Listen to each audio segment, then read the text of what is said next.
Pankaj, hotel থেকেও তো কিছু জানতে পারলাম না। বলেছেন স্যার। হ্যালো, ঠিক আছে। কে কল দিয়েছে স্যার? ডক্টর সালুকে। ডক্টর সালুকে জানতে পেরেছেন যে লাশের নাম সুমন। স্যার তাহলে তো কেসটা আরো সহজ হয়ে গেল। ঠিক বলেছো, চলো চলো এখন সুমনের বাড়ি যাব। চলেন স্যার।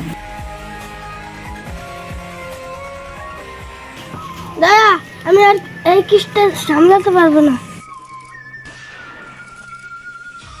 ঘরে কেউ আছেন? আপনারা কি চান? এটা কি সুমনের বাড়ি? না, এটা রোহনের বাড়ি। পঙ্কজ, আমরা তো ভুল বাড়ি এই বলছি। আমরা ঘরটা চেক করতে পারি?